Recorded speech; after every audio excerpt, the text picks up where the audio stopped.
60대 전직 대기업 부장, 월 100만 원으로 살아보니 충격적인 현실이. 요즘 들어 주변에서 은퇴 이야기가 끊이지 않더라고요. 지인이든 동네 선후배든 심지어 인터넷 커뮤니티에서 알게 된 분이든 다들 은퇴 후의 삶에 대해 걱정 반 기대 반인 것 같아요. 사실 예전에는 대기업 다니면 노후 걱정 없다라는 분위기가 있었죠. 그런데 막상 60대가 되고 퇴직을 하고 나면 한 달에 얼마나 써야 하고 어느 정도로 아껴야 하는지 정말 막막하다는 이야기를 많이 들어요. 오늘은 제가 알고 지내던 60대 전직 대기업 부장님의 이야기를 해볼까 해요. 겉으론 늘 깔끔한 정장을 입고 30년 가까이 부장급으로 근무하셨기에 연봉도 꽤 되셨었죠. 주변에서도 부장은 돈 걱정 따위 안 하겠지, 골프도 자주 치면서 노후 잘 보낼 거야 라고들 부러워했거든요. 그런데 정작 은퇴 후 이야기를 들어보니까 현실은 전혀 달랐습니다. 퇴직금, 연금, 그리고 그동안의 저축이 있다고 해도 예상보다 훨씬 빠른 속도로 통장이 줄어들기 시작했다는 거예요. 결국 한 달 생활비를 딱 100만 원으로 맞추어 살기 시작했는데 이게 정말 보통 일이 아니었다고 합니다.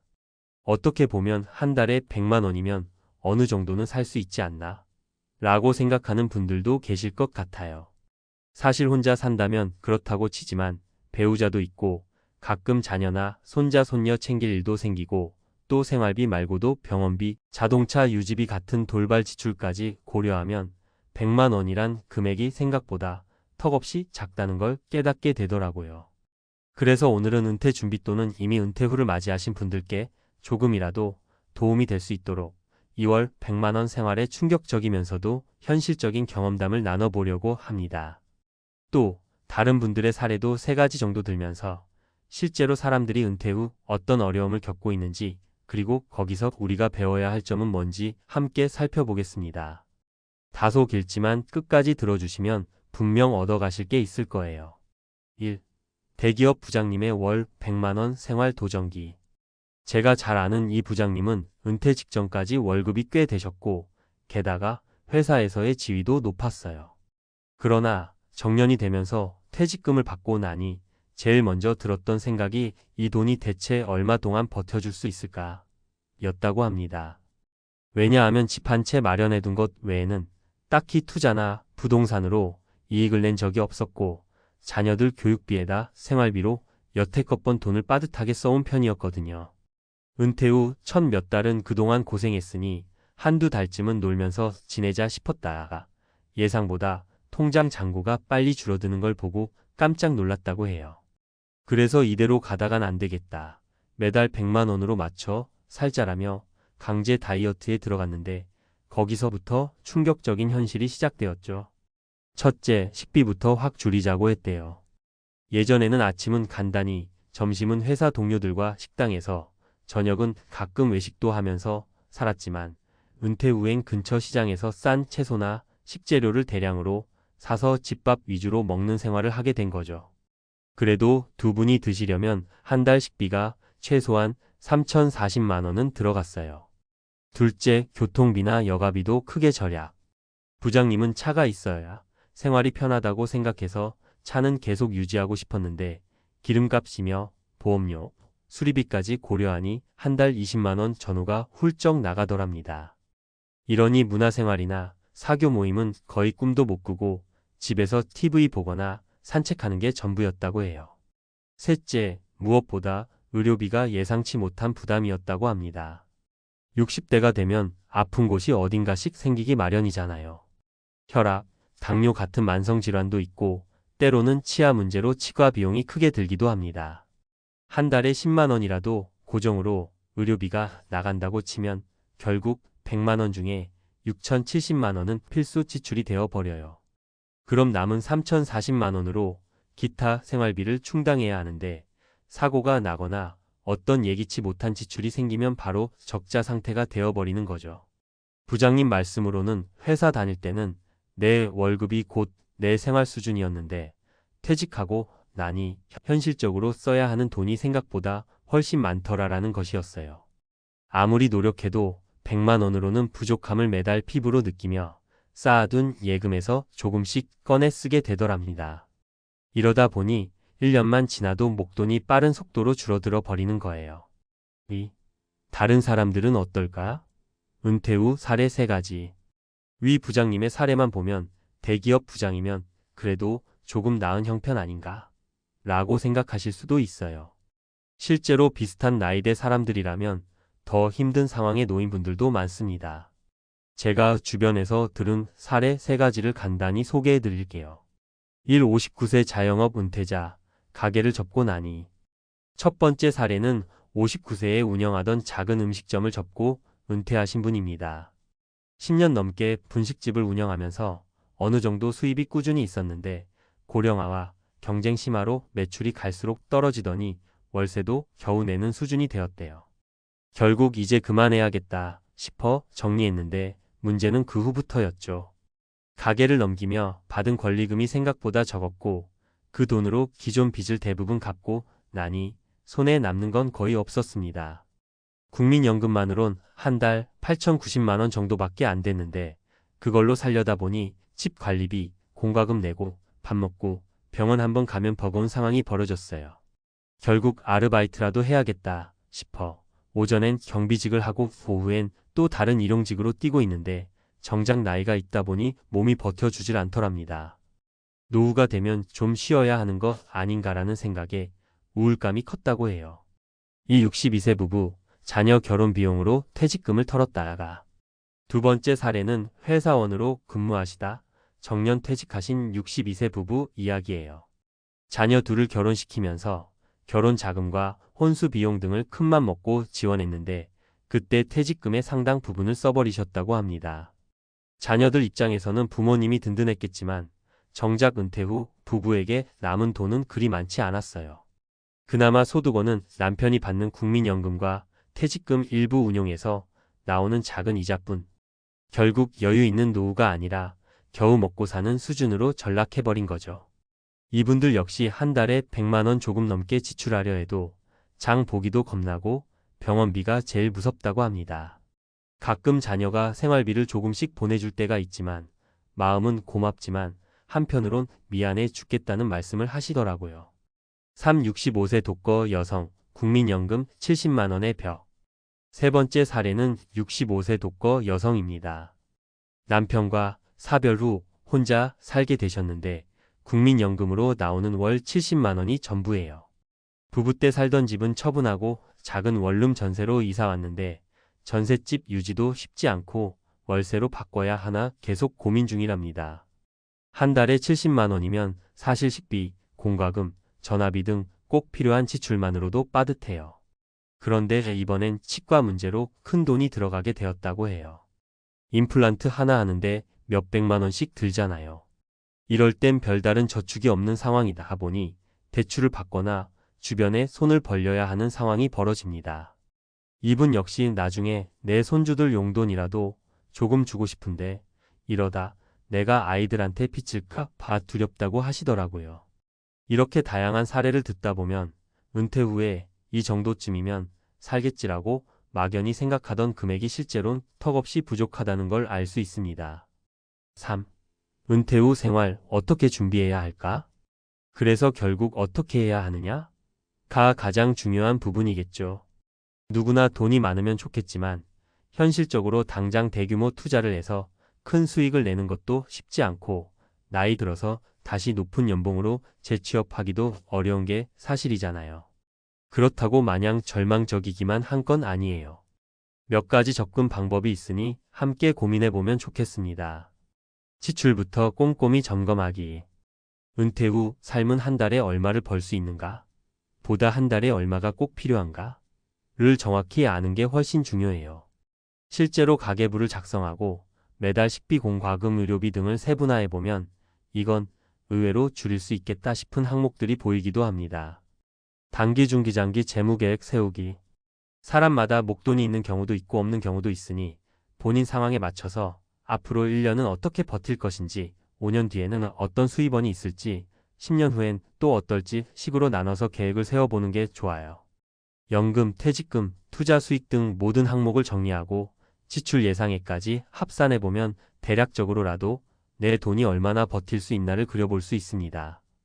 작은 일거리라도 놓지 않기. 건강이 허락한다면 은퇴 후에도 가벼운 아르바이트나 부업을 찾는 것이 좋습니다.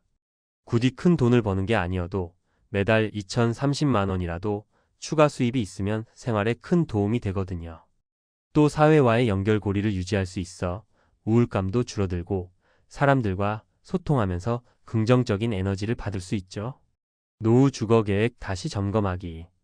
은퇴 후 주택 규모가 지금의 라이프 스타일과 맞는지 굳이 유지할 필요가 없는 큰 집이라면 다운사이징을 고려해 볼 수도 있어요. 집 한 채를 팔거나 전세로 전환해서 거기서 나온 자금을 노후 자금으로 재배치하는 경우도 많죠. 의료비 보험 기초수급 제도 파악하기. 60대 이후엔 건강이 정말 중요한데 이미 아픈 곳이 있다면 의료비가 고정지출처럼 따라다닙니다. 국민건강보험, 실손보험, LT시장 기요양보험 등 다양한 제도를 알아보고 기초수급이나 기초연금 대상 여부도 미리 챙기는 것이 좋습니다. 4. 월 100만원 생활에서 얻은 교훈. 다시 60대 전직 대기업 부장님의 이야기로 돌아가 볼까요? 그분은 결국 내가 생각했던 노후는 이런 모습이 아니었는데라며 좌절도 했지만 한편으론 이 과정을 통해 얻은 교훈도 많았다고 하십니다. 현실은 생각보다 훨씬 빠르게 다가온다. 50대 중반까지만 해도 자기 생활 수준이 계속 이어질 거라고 막연히 믿었지만 막상 퇴직하고 소득이 끊기니 모든 게 한순간에 무너지더랍니다. 미리미리 실전 시뮬레이션을 해보는 게 중요하다고 강조하셨어요. 가족과의 소통이 필수다. 배우자나 자녀와 노후 자금, 생활비 등에 대해 솔직히 이야기를 나누지 않으면 나중에 돈 문제로 서로 오해가 생기고 갈등이 깊어지기 쉬워요. 그리고 가능하면 자녀에게도 너무 지나치게 지원해 주거나 혹은 자녀에게 전적으로 기대하지도 말아야 한다고 하십니다. 결국 자기 노후는 자신이 책임져야 한다는 원칙을 일찍 세우는 것이 중요하다는 거죠. 몸이 재산이다.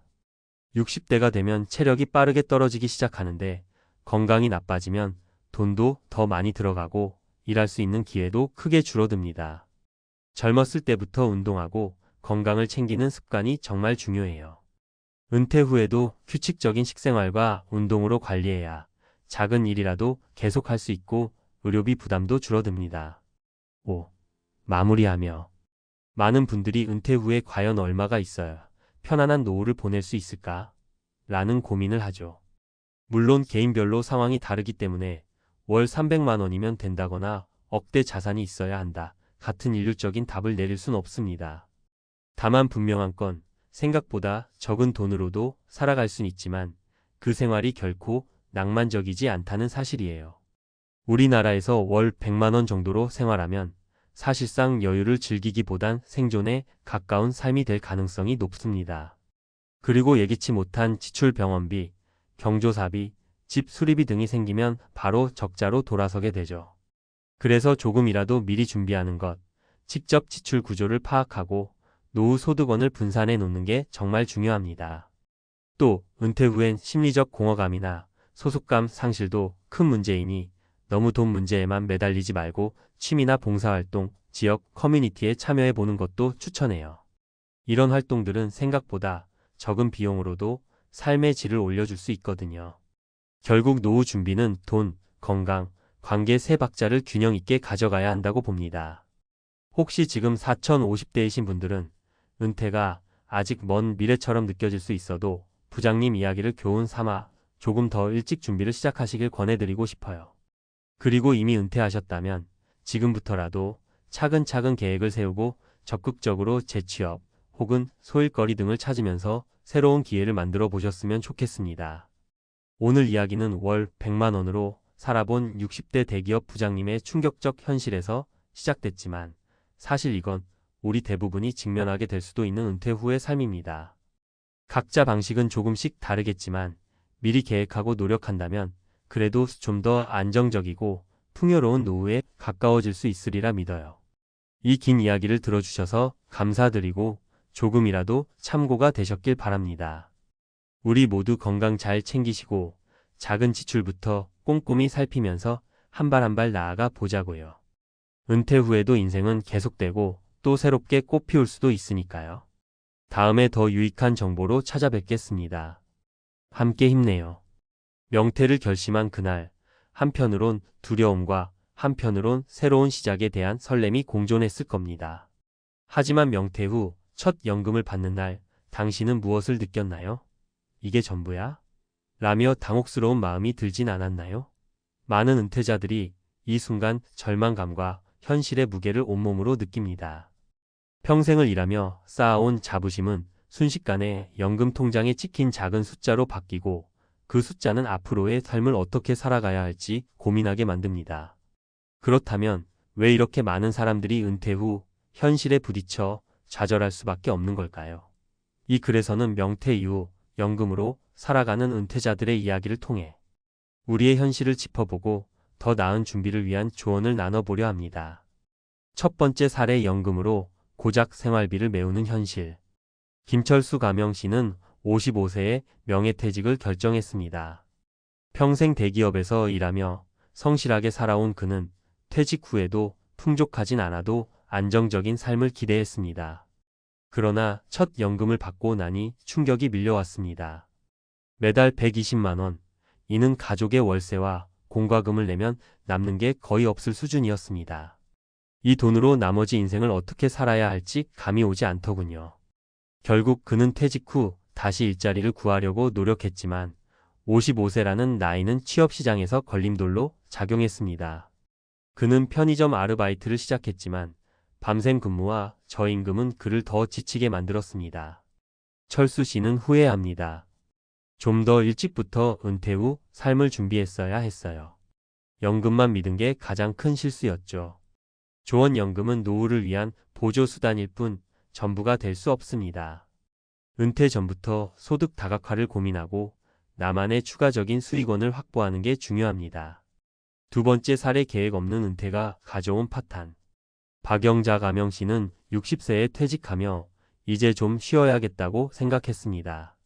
하지만 막상 은퇴 후 생활은 생각보다 고달팠습니다. 여행도 하고 친구들과 모임도 가지며 즐기겠다는 계획은 예상치 못한 생활비 상승 앞에서 무너졌습니다. 월 150만 원의 연금으론 식비와 병원비조차 빠듯했기 때문입니다. 결국 그녀는 저축한 돈을 점차 꺼내 쓰기 시작했고 몇 년 만에 거의 바닥이 났습니다. 내가 왜 이렇게 무책임했을까 싶어요. 은퇴 후엔 돈이 덜 들 줄 알았거든요. 조원 은퇴 후의 소비 패턴은 은퇴 전과 크게 다르지 않습니다. 오히려 건강관리와 여가 활동으로 인해 지출이 늘어날 수 있습니다. 은퇴 전부터 구체적인 예산 계획과 소비 절제 습관을 들여야 합니다. 세 번째 사례, 잘못된 투자로 연금조차 잃다. 이성호 가명 씨는 58세에 은퇴하며 퇴직금을 투자에 활용하기로 했습니다. 그는 연금만으로 부족하니 투자로 불려야 한다는 말을 믿고 주식과 부동산 투자에 뛰어들었죠. 하지만 경험 부족과 시장의 불확실성 앞에서 퇴직금의 절반 이상을 잃고 말았습니다. 연금을 받으면서도 원금 손실의 스트레스가 계속됐어요. 밤마다 잠을 이루지 못할 정도였죠. 이 씨는 결국 남은 자산으로 작은 임대 사업을 시작했지만 그마저도 쉽지 않은 도전이었습니다. 조원 은퇴 후엔 안정적인 자산 운용이 최우선입니다. 리스크를 최소화할 수 있는 금융 상품을 선택하고 전문적인 상담을 통해 신중하게 판단해야 합니다. 은퇴 후 삶을 준비하기 위한 세 가지 핵심 전략. 소득의 다각화. 연금만으로는 부족할 수 있습니다. 은퇴 전부터 추가적인 소득원을 준비하세요. 예를 들어 소규모 창업, 프리랜싱 혹은 자격증을 활용한 일자리 등을 고려해 보세요. 지출의 효율화. 은퇴 후엔 지출을 줄이는 생활 방식이 중요합니다. 불필요한 소비를 줄이고 꼭 필요한 곳에만 돈을 쓰는 습관을 들이는 것이 필수적입니다. 심리적 안정감 유지. 은퇴는 누구에게나 새로운 도전입니다. 연금이 부족하더라도 긍정적인 마음가짐과 계획적인 생활로 불안감을 극복할 수 있습니다. 취미생활과 건강관리를 병행하며 삶의 질을 높이는 것도 좋은 방법입니다. 명퇴 후 첫 연금 은퇴자의 비참한 현실, 그 후의 이야기. 첫 연금의 날, 우리는 무엇을 준비해야 했을까? 명퇴 후 첫 연금을 받는 순간 누구나 비슷한 생각에 빠집니다. 이게 정말 내가 평생을 일한 대가인가? 처음엔 현실감이 없을 수 있습니다. 하지만 점점 그 돈이 매달 들어오면서 확실히 알게 되죠. 아, 이 돈으론 삶을 버티기 어렵다. 이번 칼럼에서는 은퇴자의 진짜 현실을 다루며 우리가 은퇴 후의 삶을 어떻게 준비하고 개선해야 할지 깊이 탐구해 보겠습니다. 첫 연금, 그 충격이 왜 오는 걸까? 퇴직 전에는 우리의 월급이 소비를 뒷받침해 줍니다. 직장 생활 동안 월급이라는 보호막이 있기에 지출 관리에 신경 쓰지 않아도 큰 문제가 없었죠. 하지만 은퇴 후엔 다릅니다. 연금은 월급보다 훨씬 적고 우리가 가진 돈은 한정적입니다. 이때 가장 큰 문제는 내가 평생 익숙해져 있던 소비 습관입니다. 소비 습관은 하루아침에 바뀌지 않습니다. 그래서 첫 연금을 받고 나면 그 금액으로는 도저히 이전과 같은 삶을 유지할 수 없다는 사실을 깨닫게 됩니다. 왜 연금만 믿으면 안 되는가? 연금은 노후를 위한 보조수단이지 전부가 될 수 없습니다. 연금만으로는 한 달의 기본 생활비조차 충족하지 못하는 경우가 많습니다. 한국보건사회연구원의 자료에 따르면 2023년 기준으로 65세 이상의 노인 1인당 최소 생활비는 약 130만 원으로 추정됩니다. 하지만 국민연금의 평균 수령액은 약 60만 원에 불과합니다. 이 간극은 무엇으로 메울까요? 바로 우리가 준비하지 않으면 메울 방법이 없습니다. 사례로 보는 은퇴 후 삶의 다양한 모습. 1. 나는 연금이 전부인 줄 알았어요. 홍길동 가명씨는 56세에 명퇴를 했습니다. 그는 국민연금과 퇴직연금으로 월 90만 원 정도를 받습니다. 그런데 예상치 못한 문제가 발생했죠. 매달 고정적으로 나가는 비용이 연금 수령액을 초과한 겁니다. 월세, 공과금, 그리고 의료비까지 합치면 130만 원이 넘었습니다. 그는 결국 퇴직금을 깎아가며 버텼지만 5년 후엔 퇴직금이 바닥나고 말았습니다. 교훈: 은퇴 전 자신의 예상 지출과 연금 수령액을 명확히 파악해야 합니다. 연금 외에도 꾸준한 소득원을 만들거나 지출을 줄이는 방법을 모색해야 합니다. 2. 퇴직금 투자로 모든 걸 잃었어요. 박철민 가명씨는 퇴직 후 퇴직금 1억 원을 투자했습니다. 그는 주식과 부동산이 안정적인 수익을 줄 것이라 믿었죠. 하지만 경기 침체와 투자 미숙으로 인해 퇴직금의 절반 이상을 잃고 말았습니다. 그는 이젠 아무것도 남지 않았다며 절망에 빠졌습니다. 교훈: 은퇴 후 투자에 무조건적인 기대를 가지면 안 됩니다. 특히 퇴직금은 노후의 마지막 안전망입니다. 리스크가 낮은 투자처를 찾거나 전문가의 조언을 받아 신중하게 판단해야 합니다. 3. 생각보다 돈이 많이 들더라고요. 김영희 가명씨는 은퇴 후 여행도 다니고 하고 싶던 취미생활도 즐길 생각으로 가득 차 있었습니다. 하지만 정작 은퇴 후의 생활비는 예상보다 훨씬 더 많이 들었습니다. 병원비, 취미비용, 심지어 손자 용돈까지 모든 게 그녀의 계산을 뛰어넘었습니다. 결국 은퇴 후 몇 년 만에 저축해둔 돈이 바닥났고 그녀는 자녀들에게 의지할 수밖에 없는 상황이 됐습니다. 교훈: 은퇴 후에도 예상치 못한 지출이 계속 발생합니다. 현실적인 예산 계획이 필요하며 소비 습관의 대대적인 변화가 중요합니다. 은퇴 후 삶을 준비하기 위한 3가지 실질적인 조언. 1. 지출 습관 재정비. 은퇴 후에는 수입이 감소하기 때문에 지출을 재정비하는 것이 필수입니다. 한 달 동안 소비 항목을 세세히 분석하고 불필요한 지출을 줄이세요. 예를 들어 외식을 줄이고 집밥을 준비하거나 값비싼 취미 대신 비용이 덜 드는 활동을 찾는 것도 방법입니다. 2. 소득 다각화. 연금 외에도 추가적인 소득원이 필요합니다. 은퇴 후에도 가능한 일자리를 찾아보세요. 예를 들어 소규모 창업, 프리랜서 활동, 혹은 자격증을 활용한 부업 등을 고민해 볼 수 있습니다. 꾸준한 소득이 심리적 안정감을 주며 생활비에도 큰 도움이 됩니다. 3. 장기적인 재정 계획 수립. 퇴직 전, 은퇴 후 예상되는 지출과 소득을 명확히 분석해야 합니다. 재정 상담을 통해 현실적인 예산 계획을 세우고 퇴직금을 포함한 자산을 안전하게 관리하는 것이 중요합니다. 특히 예상치 못한 의료비나 긴급 상황에 대비한 비상금 마련도 필수입니다. 마무리 은퇴는 끝이 아니라 새로운 시작입니다. 명퇴 후 첫 연금을 받는 순간 누구나 그 금액이 부족하다고 느낍니다. 하지만 그 부족함을 어떻게 채워나갈지는 우리의 선택에 달려 있습니다. 은퇴는 고통스러운 변화일 수도 있지만 새로운 기회를 창출할 수 있는 시기이기도 합니다. 오늘부터라도 준비를 시작하세요. 은퇴 후의 삶은 준비된 자에게만 진정한 자유와 행복을 선사합니다. 지금 이 순간 연금 통장을 보며 불안해하고 있다면 자신에게 물어보세요. 나는 은퇴 후의 삶을 진정으로 준비했는가? 이 질문에 답을 찾는 것이야말로 새로운 시작을 여는 첫걸음입니다. 퇴직 후 연금으로 살아간다. 알고 보니 비참한 세금의 늪. 이라는 말을 들으면 처음에는 설마 내가 그럴까? 싶죠. 열심히 일해서 번 돈을 조금씩 떼어 연금을 만들고 노후엔 그 연금으로 여유롭게 살겠다는 다부진 계획을 누구나 한 번쯤은 세워봅니다. 하지만 막상 그 시점이 다가오면 왜 세금이 이렇게 많지? 하고 깜짝 놀라게 되는 경우가 흔하더라고요.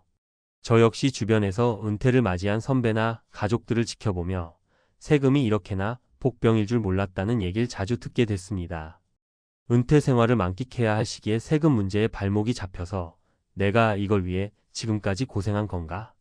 자괴감마저 들 때도 있다죠. 곰곰이 따져보면 우리는 직장에 다니며 소득세나 연금 보험료 등을 매달 꼬박꼬박 내왔습니다. 그런데도 은퇴 후에는 또다시 소득세, 연금소득세, 재산세 등 별의별 세금을 내야 하니 세금 폭탄이라 할 정도로 부담이 가중되는 경우가 많습니다. 혹시 은퇴를 앞두고 계시거나 이미 연금을 받고 계신 분이라면 조금이나마 공감이 되지 않을까 싶어요. 이번 글에서는 은퇴 후 연금 생활을 하는 분들이 가장 당황하는 세금 문제를 중심으로 주의할 점과 함께 어떻게 대처하면 좋을지 이야기를 나눠볼까 합니다. 또 실제로 주변에서 있었던 사례도 3가지 정도 들어서 조금 더 구체적으로 살펴보려 해요. 물론 모두에게 동일하게 적용되는 해법은 없겠지만 미리 알고 대비할 수 있다면 분명 도움이 되겠죠? 자, 그럼 본격적으로 시작해 봅시다. 본론 은퇴 후 연금을 둘러싼 세금의 현실과 사례들. 퇴직하면서 높아진 과세 표준을 실감한 어씨의 사례. 어씨는 30년 가까이 한 중소기업에서 근속해왔고 직장 생활 동안 아무래도 퇴직할 때쯤이면 국민연금이랑 퇴직연금으로 충분히 살 수 있겠지라고 안일하게 생각했습니다.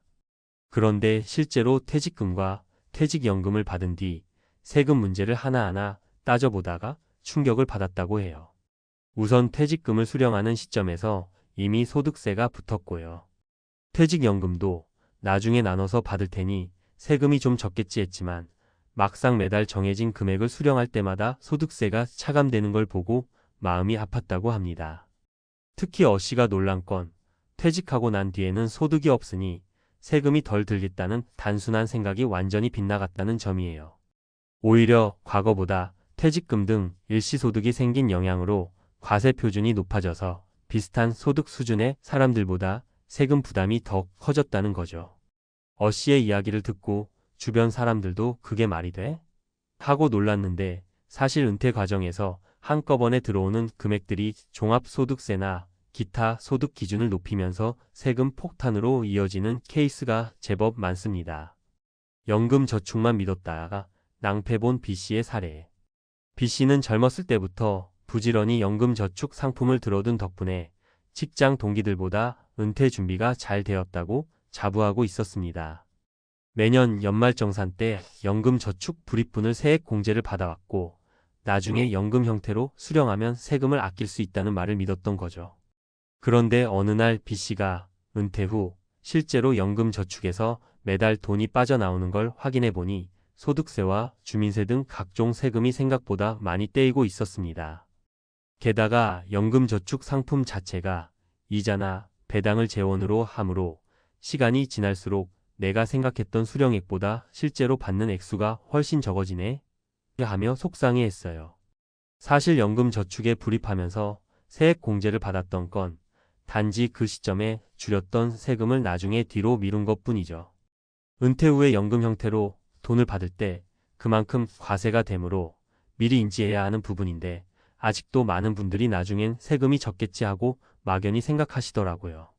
B씨처럼 은퇴를 앞두고서야 이렇게까지 세금이 세다니 하고 놀라는 사례가 의외로 흔합니다. 부동산 보유로 인한 예기치 못한 세금 증가를 겪은 C씨의 사례. C씨는 서울 변두리에 오래된 작은 아파트를 한 채 갖고 있었고 수도권 외곽에 부모님이 물려주신 시골집을 부모님 돌아가시면 팔든지 해야지 하는 마음으로 쭉 방치해 두었습니다.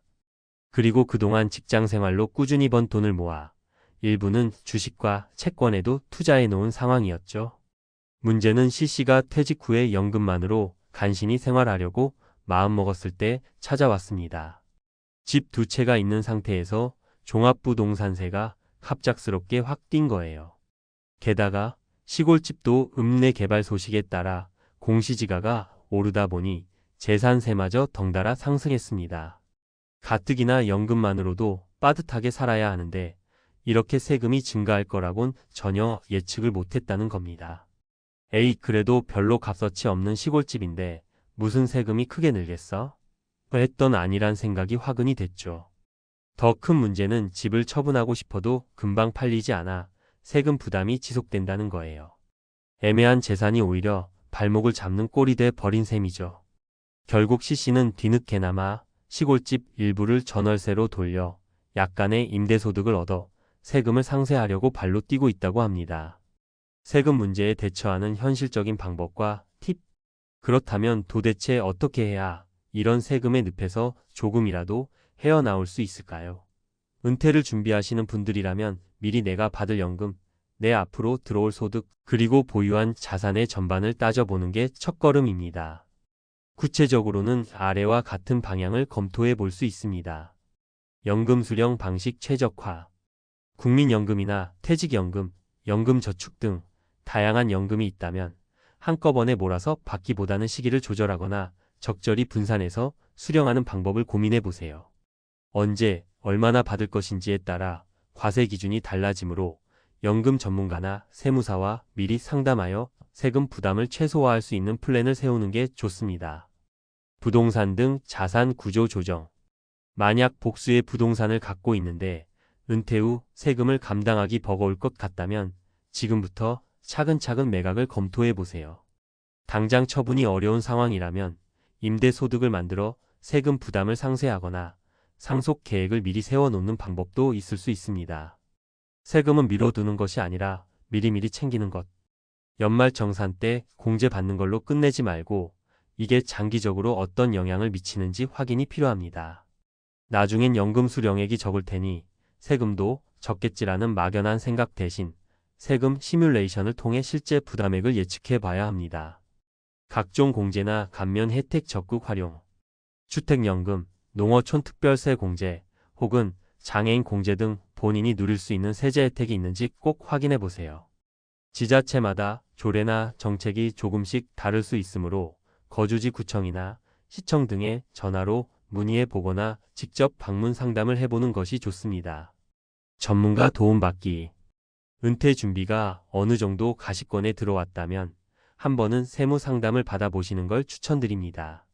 세금 문제는 워낙 복잡하니까 전문가 조언 한 번으로도 장기적인 부담을 크게 줄일 수 있는 길이 열리곤 하거든요. 맺은 말.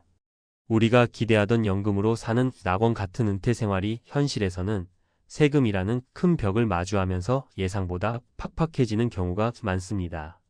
어씨 B씨 C씨의 사례를 보면 알 수 있듯 막상 뚜껑을 열고 보니 생각보다 세금 부담이 커서 충격을 받기도 하고 준비가 미흡했다는 자책감에 우울해지기도 하죠.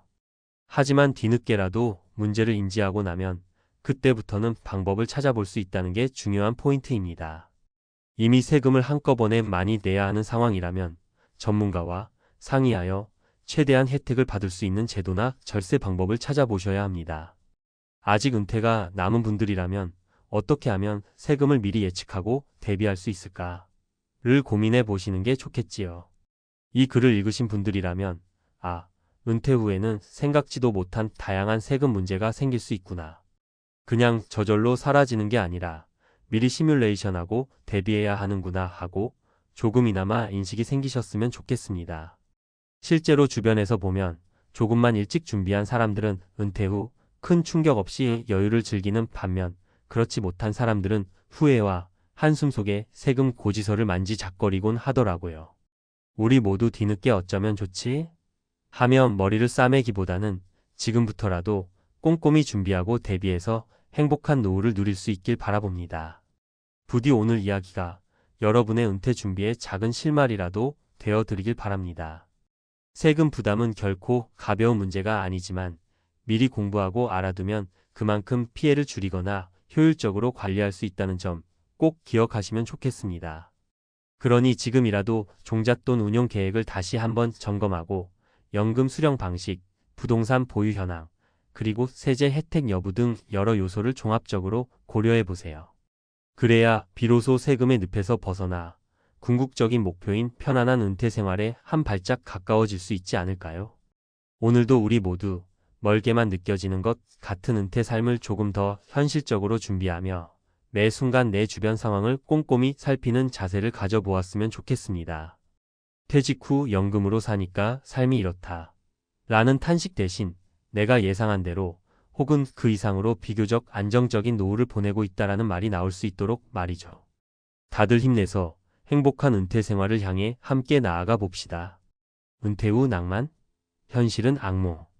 캠핑카 여행이 실패한 이유. 안녕하세요. 혹시 은퇴 이후에 어떤 삶을 꿈꾸고 계신가요? 보통 60세 전후로 직장을 그만두면서 이제야 드디어 자유다.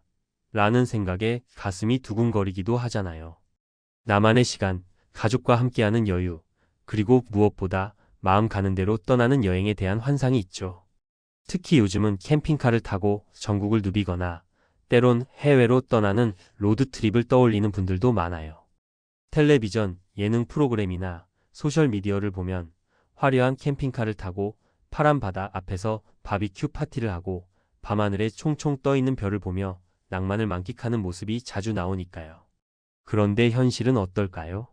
막상 시작해보니 생각지 못한 지출이 생기고 잦은 고장과 유지 비용에 시달리고 오히려 여행이 자유로움이 아니라 또 다른 형태의 노동이 되어버리는 경우가 많다고 해요.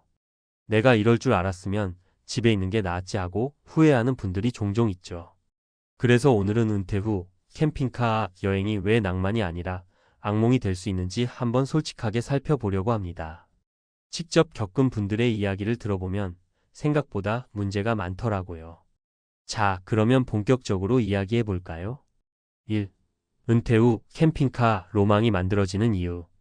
보통 우리는 회사에 다니면서 휴가는 짧고 업무는 빡빡하고 늘 스트레스가 쌓여 있죠. 그러다가 우연히 SNS나 TV에서 멋진 캠핑카 여행기를 접하면 나도 은퇴하면 저렇게 살 거야. 새벽에 눈 떠서 커피 한 잔 들고 조용한 호숫가를 바라보면 얼마나 좋을까? 라는 환상을 품게 됩니다. 또 젊었을 때 바쁘게 지내느라 하지 못했던 느긋한 여행에 대한 동경도 큰 몫을 하죠. 사실 예능이나 여행 프로그램에서 보여주는 캠핑카 라이프는 대부분 꿈 같은 장면 위주로 편집되어 있어요. 불편한 부분은 잘 안 보이니까 보는 사람 입장에서는 우와, 저거 봐라. 너무 좋겠다. 라고 감탄하게 됩니다. 하지만 막상 내가 직접 그 라이프를 시작해보면 생각보다 체력도 많이 들고 비용적인 문제나 기술적인 문제까지 신경 쓸 게 산더미인 걸 알게 되죠. 이 현실은 악몽이 될 수도 있는 이유. 유지비와 관리비 문제. 캠핑카를 사려면 첫 번째로 큰 금액이 들어갑니다. 특히 은퇴 후 목돈이 제한적인 상황에서 고급 모델을 구입하려면 부담이 상당히 커져요. 게다가 한번 샀으니 그냥 쓰면 되겠지라고 생각하기 쉽지만 시간이 지날수록 크고 작은 수리가 필연적으로 따라옵니다. 자동차 정비를 해보신 분들은 아시겠지만 보통 승용차 한 대 운용하는 것만으로도 돈이 꽤 들어가잖아요. 그런데 캠핑카는 집 자동차 역할을 동시에 하다 보니 고장도 다양하고 수리비도 만만치 않아요. 에어컨, 히터, 가스, 전기, 물탱크, 화장실까지. 정말 어디 한 군데 고장 나면 돈이 훅훅 나가죠. 생각보다 편하지 않은 생활 환경. 캠핑카 내부를 아무리 잘 꾸민다고 해도 집만큼 편한 공간은 아니에요. 화장실이나 샤워 시설이 좁고 잠자는 공간도 제한적입니다. 또 반려동물이 있으면 이동 중에 스트레스를 받기도 해요. 주차 문제도 자주 발생합니다. 어디서든 쉽게 차를 세우고 머물 수 있는 게 아니거든요. 시내 주차장에서는 캠핑카 반입을 거부하는 경우도 있고 잘못 주차했다간 불법이 될 수도 있어요. 아니 나는 그냥 잠깐 쉰 건데 하다가 벌금을 낼 수도 있죠. 체력적 부담과 안전 문제. 장거리 운전이 주가되다 보면 정신적 신체적으로 피로도가 엄청납니다.